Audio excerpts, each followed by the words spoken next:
On this episode of Ol Pejeta Diaries, we get a look at the Conservancy's Black Rhino program. It's of huge importance, not only nationally, but it's more than that. It's saving a species. Rangers must track down a critically injured rhino, but before they do, a ranger becomes a casualty. And a blind captive rhino is moved to its new home. You got locked in the box once before and went berserk.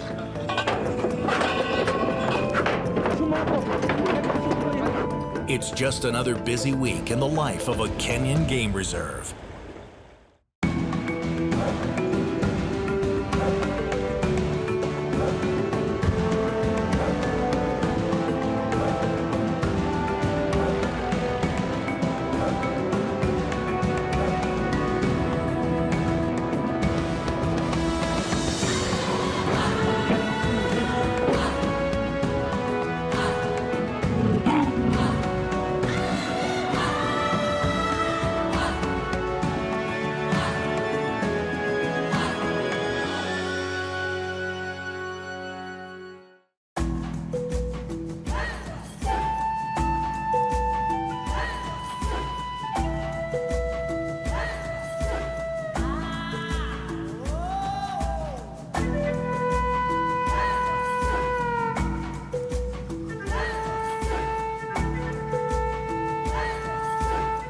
At over 90,000 acres, Kenya's Ol Pejeta Conservancy is one of East Africa's largest private game reserves. On the surface, it presents the iconic image of the African wilderness, with its vast open plains, acacia woodlands, and animals roaming freely. But the reality of modern-day Africa is that all of this exists because of careful management. Behind the scenes, Ol Pejeta is a progressive conservation organization that is playing a vital role in protecting Africa's rare and endangered animals. Within the boundaries of the reserve, you'll find one of the highest densities of wild animals in Kenya coexisting in a natural setting. At the heart of its operations is the critically endangered black rhino. Black rhino used to number 20,000 in Kenya, and in just 35 years, they were poached to the brink of extinction for their valuable horn. By the mid-1980s, there were fewer than 400. At that point, the government stepped in and all the remaining black rhinos were sent to sanctuaries like Ol Pejeta, where they could be protected and what remained of the population could be stabilized. You know, black rhino on the whole in Kenya, let alone Africa. Kenya's numbers stand at 550. We're currently 82. It's of huge importance, not only nationally, but to Ol Pejeta, it's a responsibility that we've been given by government to look after these animals. Ol Pejeta has 82 black rhinos, and protecting them is costly.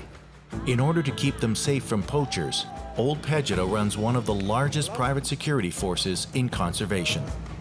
The way we've structured our security is using black rhino as essentially a blanket cover by providing such intense security to black rhino and monitoring them so intensely. That essentially breaks down everything underneath those black rhino. Ol Pejeta has a lot to be proud of. Despite the relentless pressure from poachers, they've only lost one rhino in 6 years. It's a testament to everyone's efforts. The biggest success story was the formation of what was the Sweetwaters Game Reserve from when it was established in '89. From then to now, that population has grown to 82 animals. We're now starting to see natural behavior. We're losing old animals. That means the sanctuary's been running long enough for nature to take its course. We're getting the fights. Yes, none of us like seeing a rhino being lost, but that's part of the day-to-day activities of rhino. They're going to fight for territory. Their life consists of water, food, and for the males, there's women. And competition is what makes the population strive. Today, Ol Pejeta is the largest black rhino sanctuary in East Africa, and the results of a successful breeding program are beginning to show. Although the reserve has the ability to take on many more animals, territory is becoming an issue. As young offspring move up the ranks, bulls and females now compete for the best territories and breeding partners. Rhinos are extremely territorial and will fight to the death. So now the rangers are seeing more cases of injured rhinos, some hurt badly enough that they need assistance.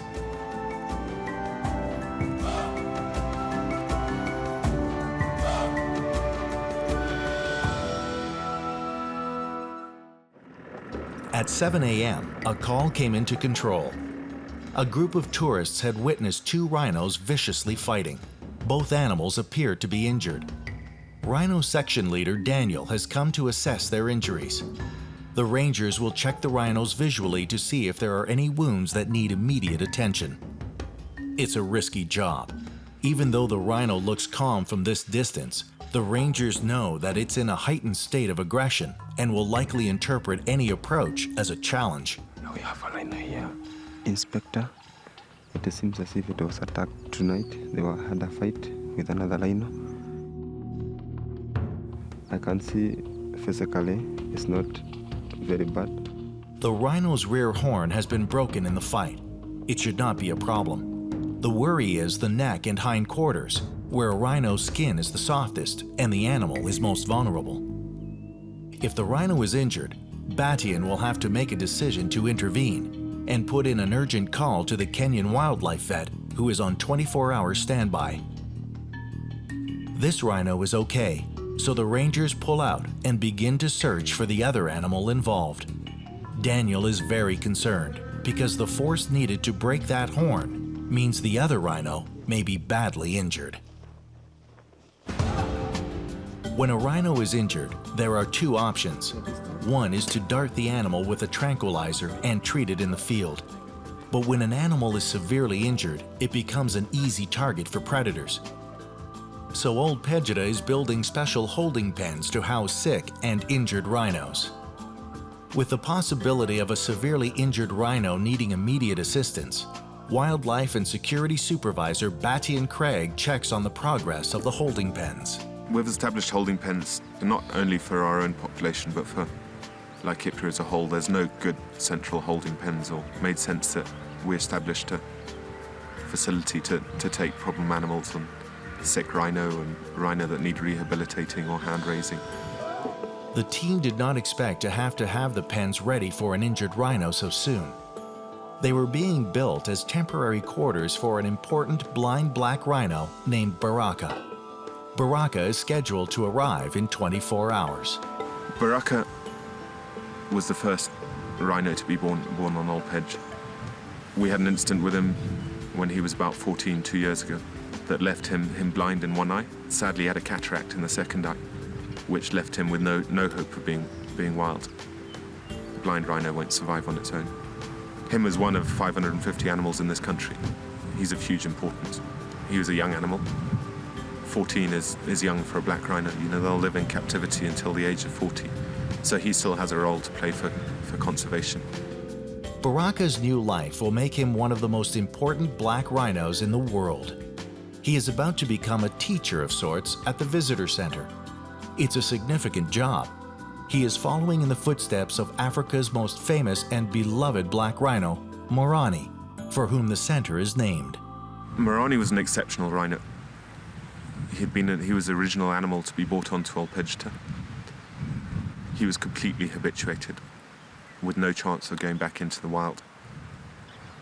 As a role model for rhino conservation, there probably wasn't a single animal in this country that had let so many people close, had taught so many people about rhino. You know, sadly, Morani's gone.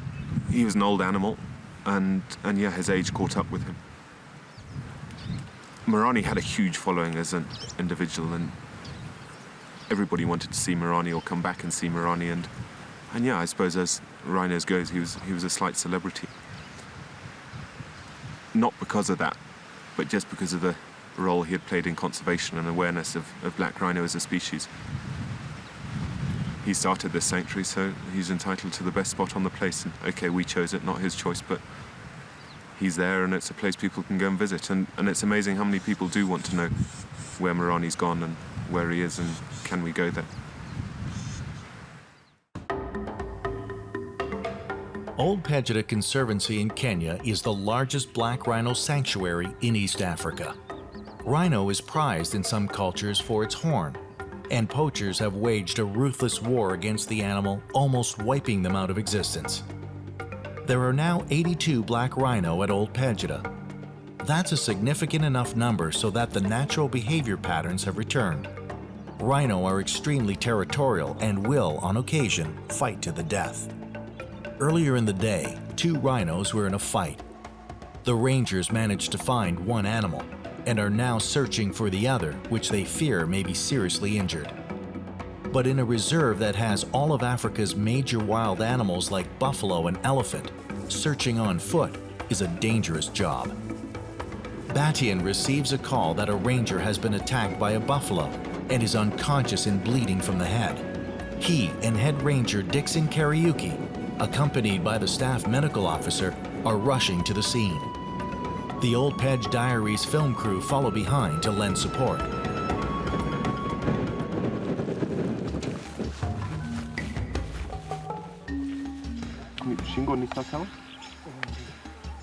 Fortunately, they quickly locate the injured ranger. He's been attacked by a buffalo and knocked down. He has regained consciousness and appears to be stable, but has head and neck injuries. He needs to be taken to a hospital.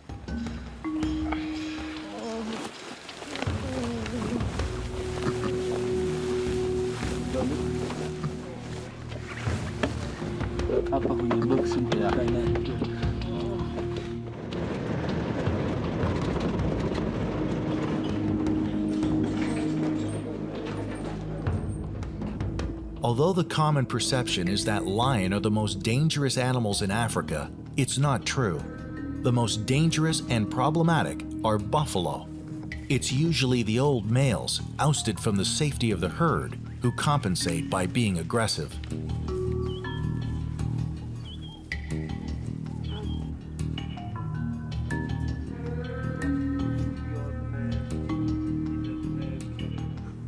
We've had one of our rangers hospitalized by a buffalo. It was a hell of an unfortunate incident, and it was while he was out monitoring rhino. I've just spoken to the doctor. We've got a brilliant doctor in Nanyuki, and he's assured me all good, and he's going to make a full recovery. It looks like the buffalo is sort of between the fence and where he was, and he was walking down a road, and it was just bad luck. That buffalo felt cornered and was trying to get away, and sadly he was in the path of that buffalo. Back at Ol Pejeta, the rangers have found the injured black rhino. It's an older female rhino that has suffered a severe attack from a younger male. We are going now to see for one of the black rhinos. She was in a fight. We have the vets and everybody with us now to try and see her situation. This rhino has given birth to 8 calves in her life at Ol Pejeta and has made a significant contribution to repopulating the species. It's unclear how injured she is. They will need to dart her with a tranquilizer gun so they can work on her safely. Before they dart her, they call in a plane to spot from above. Most of the time, a rhino will run when they feel the dart go in. And probably the sort of higher the better, as long as you've got good sight on it. Ian Craig, Batian's father, will do the darting and confirms dosages with the Kenyan Wildlife Service vet.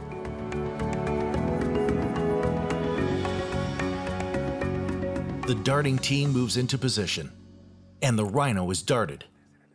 It takes about 6 minutes for the sedative to work, but she has not run, which is another worrying sign. Once down, the team moves in. Up close, she is worse than previously thought. Her body is covered in deep wounds. A rhino's skin is almost 2 inches thick, and it is possible for a rhino to survive this type of punishment, providing there are no internal injuries.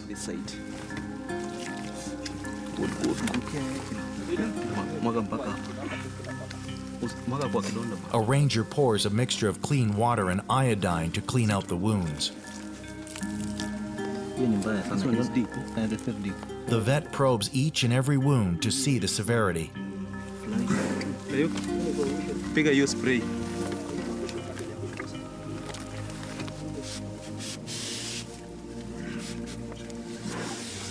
A rhino horn is a powerful weapon, like a dagger that can pierce the soft parts of the neck and hindquarters. Dixon sprays a silicone gel laced with antibiotics to prevent infections.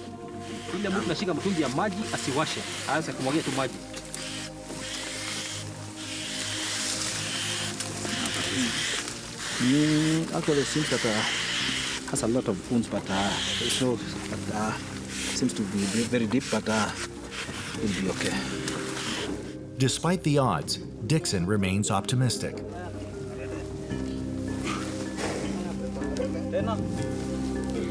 They have done everything they can.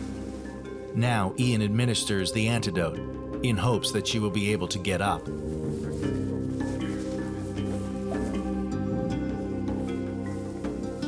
But even with the antidote, she can't stand anymore.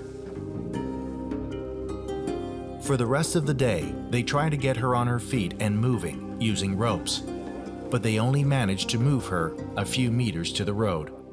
The team discusses the options, but they all know the rhino's fate.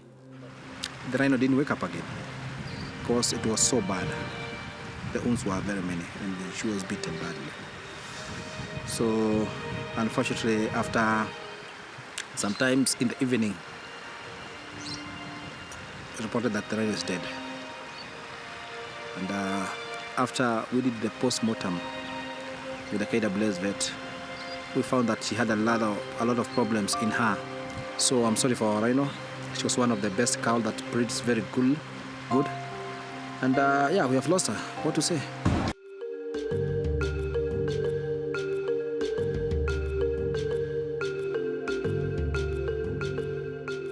Ol Pejeta Conservancy in Kenya is the largest black rhino sanctuary in East Africa. Today, the staff is getting ready to move a blind black rhino named Baraka to his new home. Baraka lost one eye in a fight with another male, and then developed a cataract in the other. 6 months ago, the rangers found him wandering aimlessly in the bush. He was captured and brought to a holding pen for treatment, but unfortunately, the eye could not be saved. He could never go back into the wild again. However, other than his blindness, Baraka is in good health, and Batty and Craig has assigned the rhino a new job. He is moving Baraka across the reserve to live at a visitor center, where he'll educate visitors about rhino conservation. With only 550 of his species left in Kenya, Baraka's new role is an important one. However, transporting a rhino is never easy. Baraka was only recently wild, and his one experience in a transport box was not a pleasant one. He will have to be sedated for the journey. I'm going to use a Zephyr, which is just a tranquilizer. Probably take 5 minutes to work. Nice and deep, okay? Yep. Yeah. Batian will give the injection.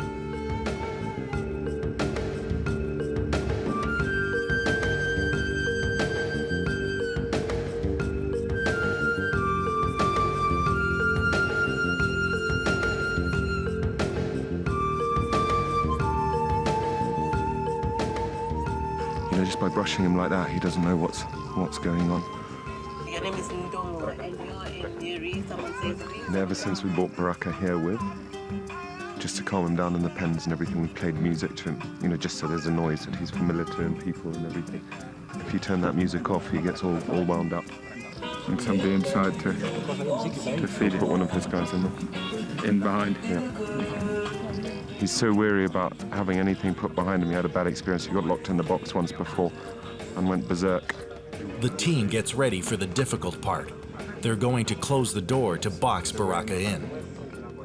Right now, Baraka is calm, but as soon as he is closed in, his wild instinct will take over. You reckon these are stronger, that?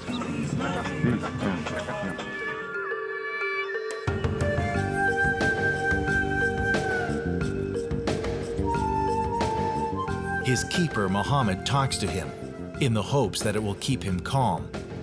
Another ranger is poised, ready to close the door the moment he senses trouble.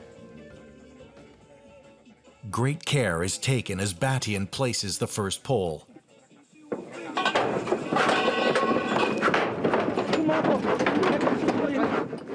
Not smoothly as he had hoped, but at least Batian was able to get one bar in place to keep Baraka in the box. We'll just give him a little bit more. We give him quite a load out. And he's still pretty feisty.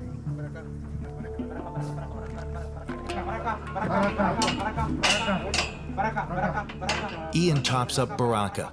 Once they get him in the container, he'll be loaded on a truck and driven the 15 kilometers to his new pen.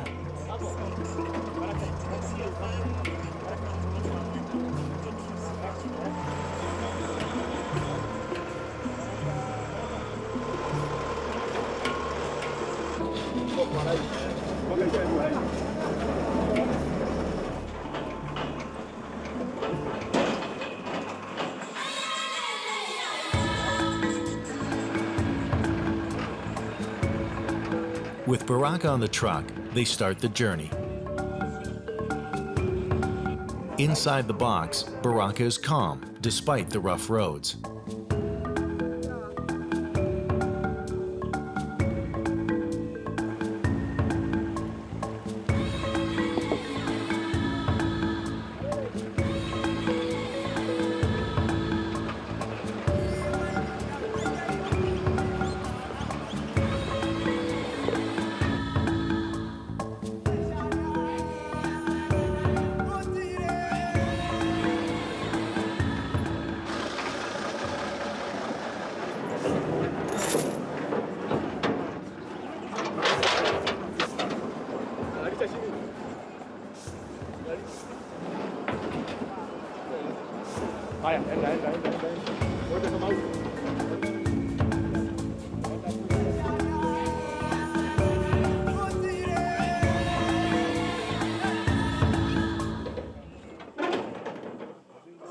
All is ready, and now the only thing left to do is let him into his new enclosure.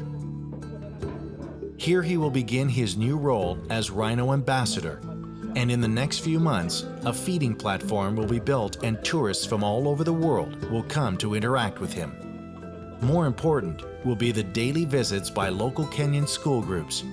For them, it will be the first time they will get a chance to experience a rhino up close.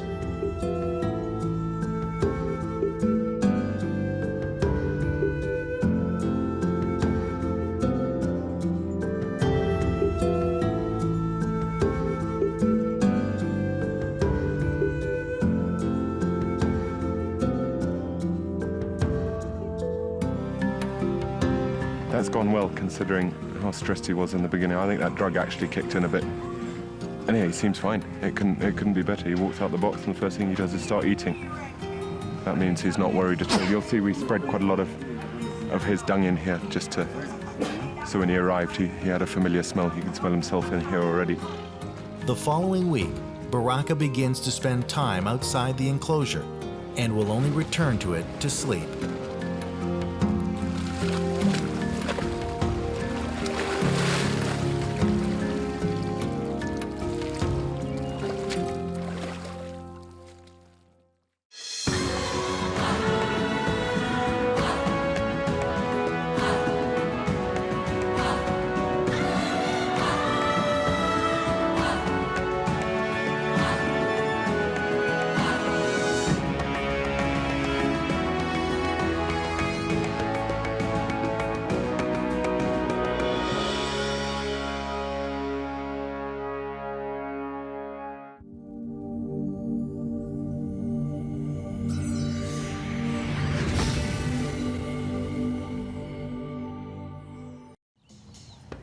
A team from Ol Pejeta Conservancy has come to a neighboring game ranch to join what could be the largest mass capture of animals in Kenya's history.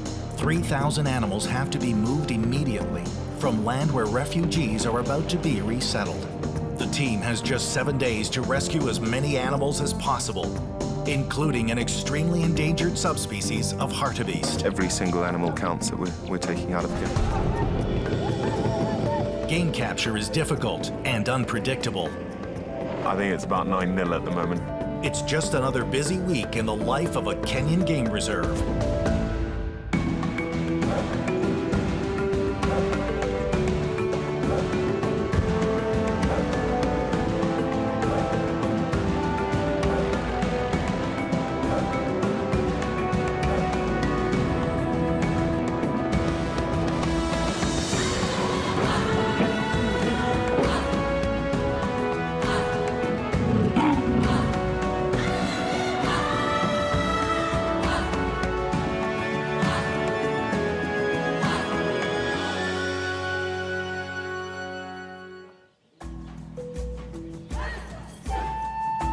In the African wilderness, time has always passed slowly, rarely changing its cadence for anything. But in Kenya, a sense of urgency has emerged for the staff at Ol Pejeta, one of East Africa's largest private wildlife reserves. A section of the Solio Game Ranch near Ol Pejeta has been sold.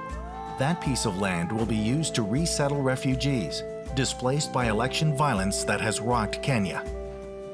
Endangered or not, Kenya has a mandate to protect all of its wildlife.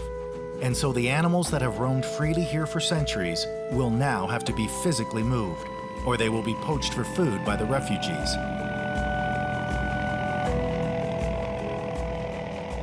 With only a week to organize and another 7 days to pull it off, Wildlife and Security Supervisor Bastian Craig has brought a capture team from Ol Pejeta to join those from the Kenyan Wildlife Service and Lewa Wildlife Conservancy. Their main focus will be an extremely rare subspecies of hartebeest. This area is for resettlement, and that's happening Thursday next week.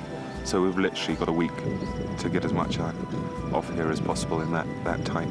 Currently, I think the population of hartebeest stands for this subspecies at about 1,200, of which we're sitting with 500 on this bit of land that we're trying to move. So, you know, every single animal counts that we're taking out of here. You know, it's a sad situation. We're going to have to leave zebra. There's probably 700 zebra here. There's a couple of hundred impala. In order to do this, a 60-man team will use a mass capture system. A helicopter will chase or herd the animals into a large funnel. Then a series of curtains will be pulled shut, trapping the animals. From there, they will be trucked to various wildlife reserves. Working alongside Bastian are two senior vets from the Kenyan Wildlife Service, Isaac Lekalal and Stephen Chege. It's the first morning. Everyone's very nervous about how it's going to go. You know, a lot of these guys haven't done this, haven't seen it work, so it's expectations. Our job is literally close this curtain as quickly as possible. I'll have a couple of radios. I'll be talking to the helicopter, so we'll know how many animals are coming in each group, and that I'll relay through down to everybody. So each curtain from there counts the animals that come past their curtain. As soon as if it's 14 animals, curtain 2 sees 14 animals come past, they close.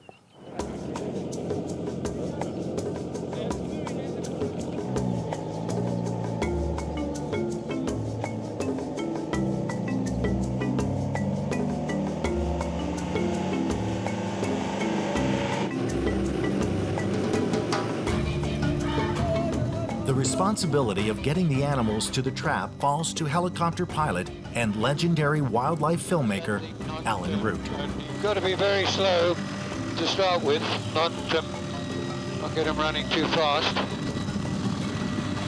They reckon about a mile is the most they like to operate. We're working 2 miles minimum. Alan has traded in his camera for a helicopter and now spends most of his time working in conservation.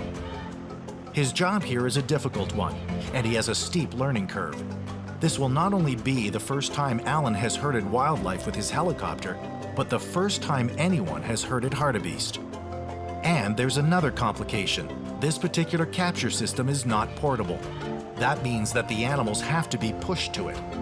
In this case, they have to be herded over distances of up to 7 kilometers.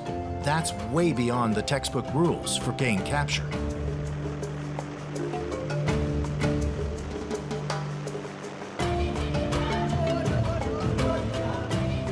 At the capture site, everyone is in position. Now they wait for the helicopter's arrival. Back on the plains, the group of hartebeest that Alan is herding now numbers 25.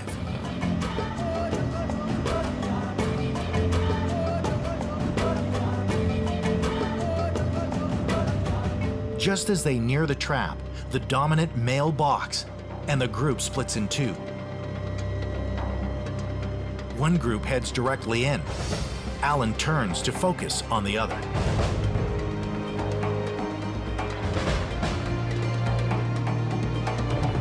This is dangerous flying. The Solio Game Reserve is at an altitude of nearly 8,000 feet where the air is thin, pushing the helicopter to its limits.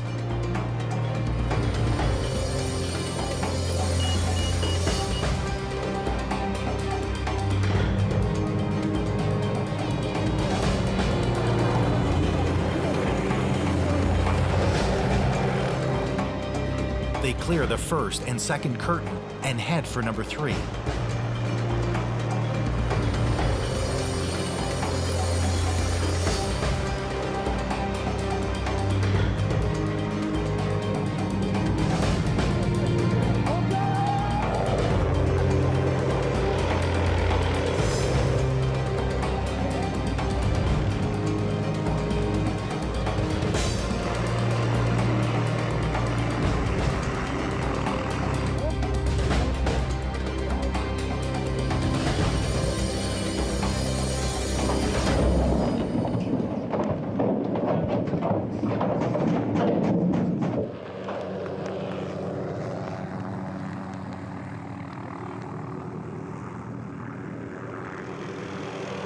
The second group follows in, and the final curtain closes.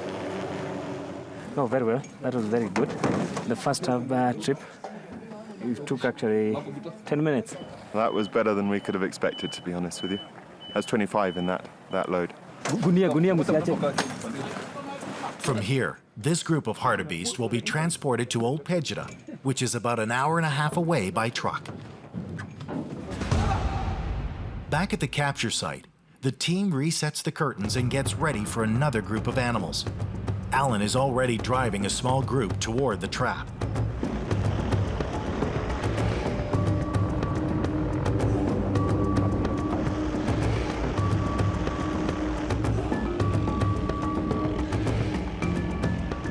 Once again, things go smoothly.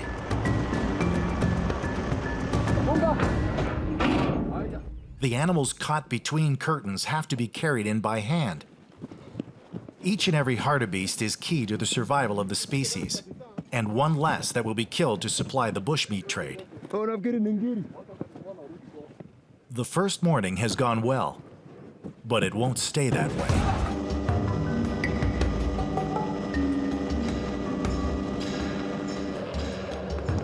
A team from Ol Pejeta has joined what could be one of the largest mass capture of wild animals in Kenya's history. A section of the Solio Game Reserve will be cleared of wildlife in order to resettle refugees displaced by election violence.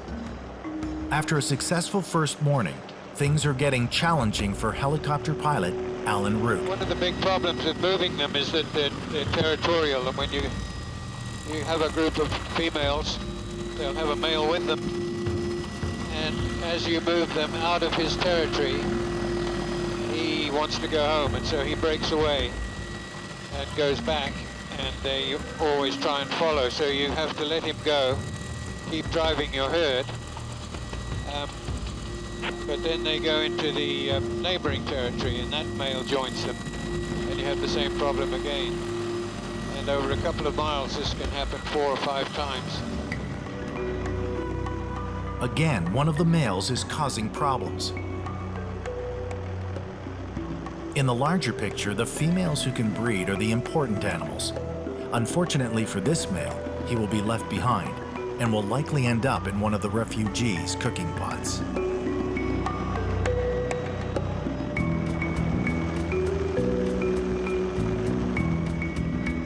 With the male heading back, he shifts his focus to the females. It's a small group, but every animal counts. Okay, perfect. Thank you.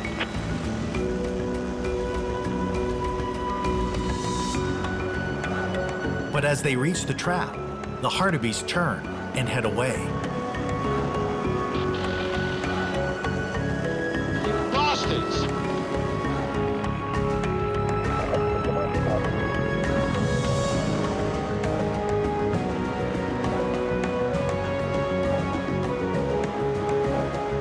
The next attempt goes the same way.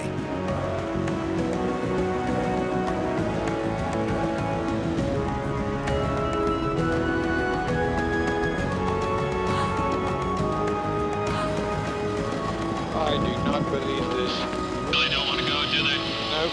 Go a long way away and just start bringing from there slowly to help you rather than be anywhere near. After several more failed attempts, Bachin and the capture team figure that something is spooking the animals. I'll let them know.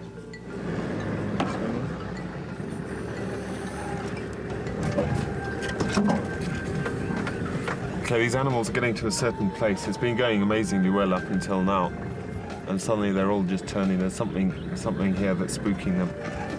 It's most likely to be a person, probably from the community, that's got excited, wants to come and look at the helicopter. But it's throwing a proper spanner in the works for us, because he's turned about 30 animals now. You know, these animals, once they're just so sensitive to any little change, you know, they're already being stressed out by the helicopter, and they suddenly pick up the scent of somebody that's enough to make them bombshell. Sure enough, the rangers find a villager who has come to watch the helicopter. At $900 an hour for the chopper, each missed attempt is not only costly for the operation, but dooms the animal.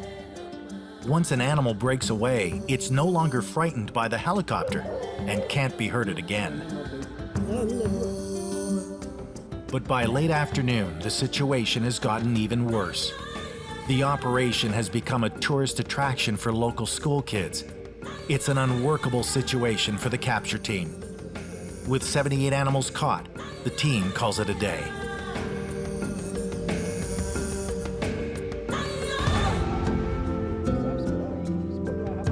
The following day, nature throws another problem in the way of the capture team.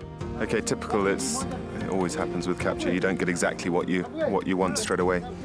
Wind's done a 180, and as soon as you got the wind going through the trap the wrong way, you're never going to get the animals into it. So we decided to put a second trap up. It's going to work well for us. So we've got 2 traps running essentially. The last trap took us 3 days. This trap's going to take us 12 hours, whether we like it or not, and we've still got to start at 6:30 tomorrow morning.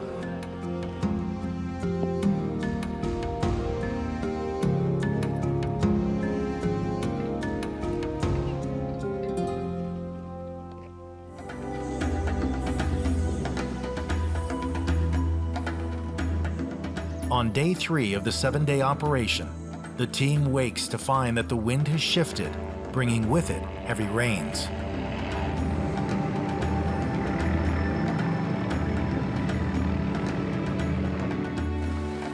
You know, the problem is, look behind us, there's a hell of a lot of rain there.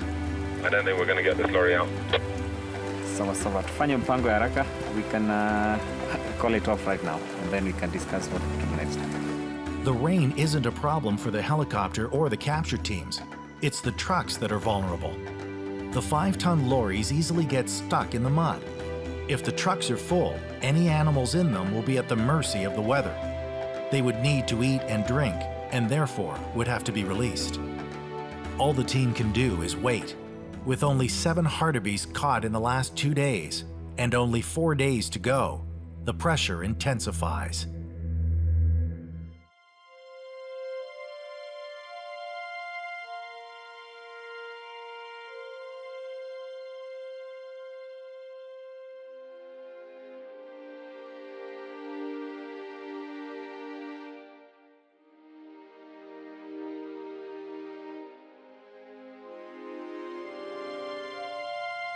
It's day 4 of a week-long mass wildlife rescue.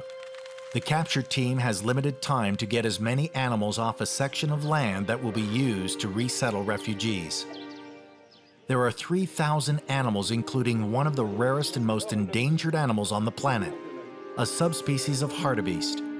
After 2 frustrating days where only 7 animals were captured, the plans are once again brought to a standstill because of the rain.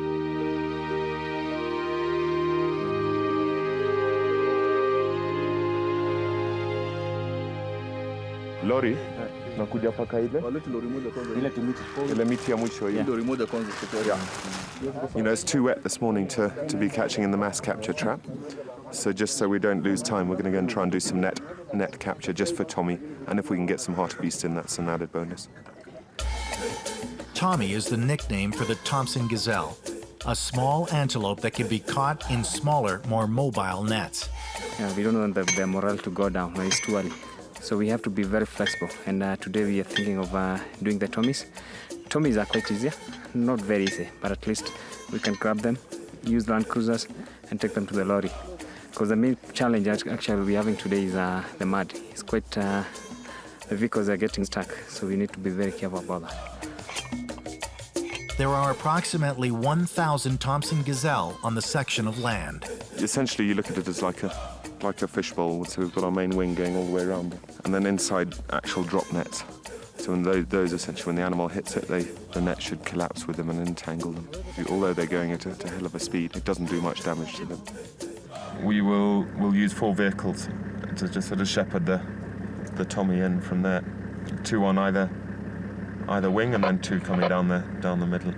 Once we start getting them closer to the trap, we start pushing them quicker and quicker and quicker, so they're actually running when they hit the trap. As soon as that happens, we'll drive the vehicles literally right into the middle of the trap, and then we can start catching from there. Yeah, so what we'll go like single file. Yeah. You'll lead you'll be in front, then Corey can follow you. Okay. Dixon will follow the other, then I'll follow. Okay. Yeah, there's some up here between the zebra. So keep coming. You just come straight. The team sets its sights on a group of about 300 gazelles.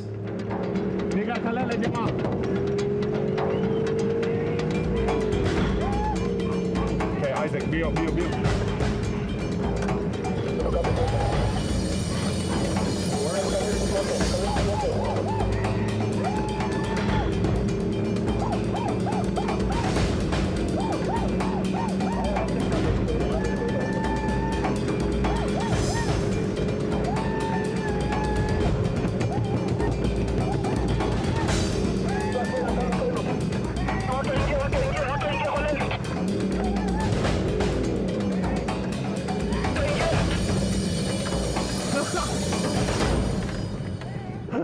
We got one.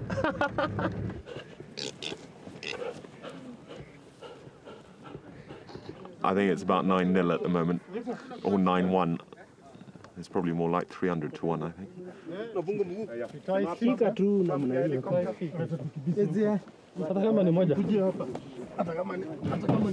After a less than stunning success with the Thompson gazelle, the team decides to turn their attention back to the hartebeest. Alan and his helicopter are called back in. The group to your left or to your right? A group to my left. Okay, pick up on the right.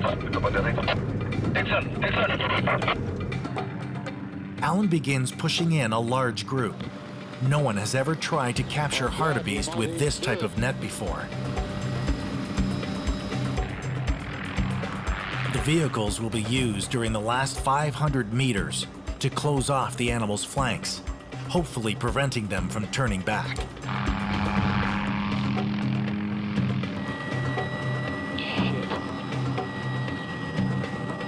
they want to keep going this way? Yeah. For the final 500 meters, the vehicles join the chase. Okay, Alan, try and do them on the left-hand side there, on the left-hand side. Perfect, well done. Stop right there, yeah.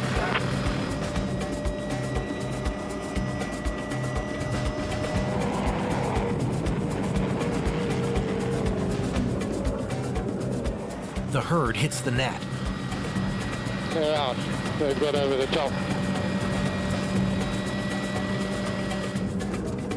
Batian's car moves to cut off the animals that have turned back.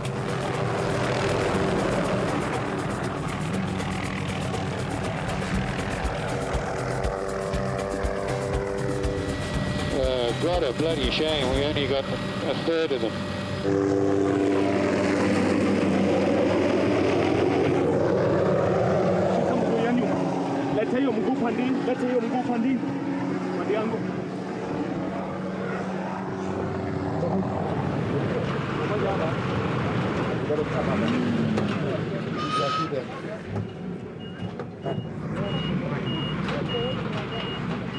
The truck backs in.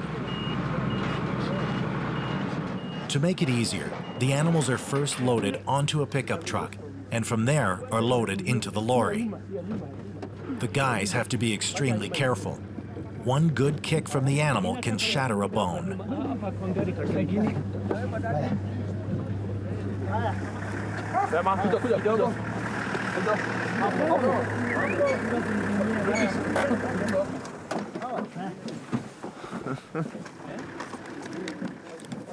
That was an amazing success, to be honest.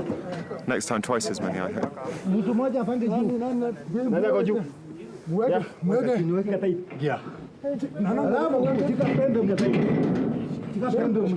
In order to monitor these animals after their release, they are individually tagged for ID purposes.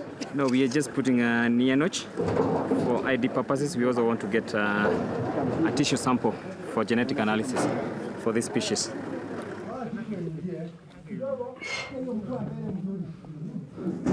You know, we've color-coded adults and sub-adults and calves just for monitoring afterwards once we've released them. So red is for adults, orange sub-adults, and yellow for calves.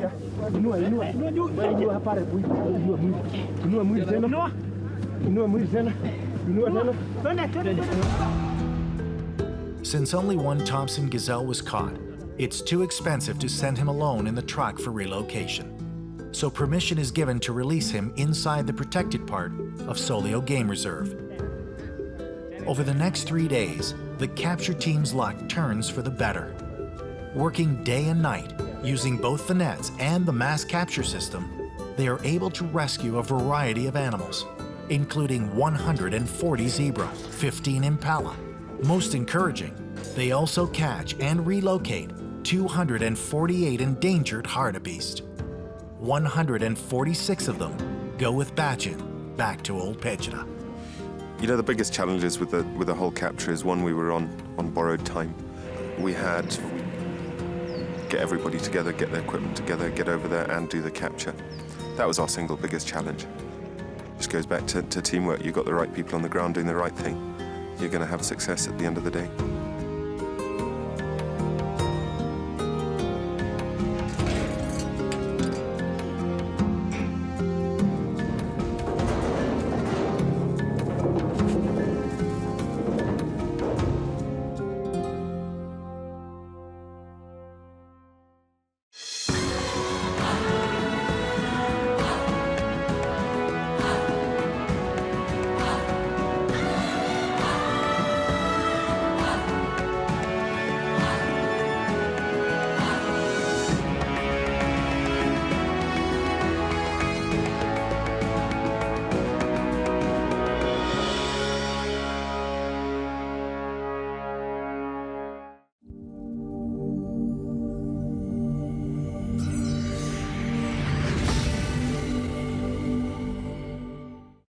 Hey Love Nature fans, be sure to like and subscribe to catch all our wild animal stories.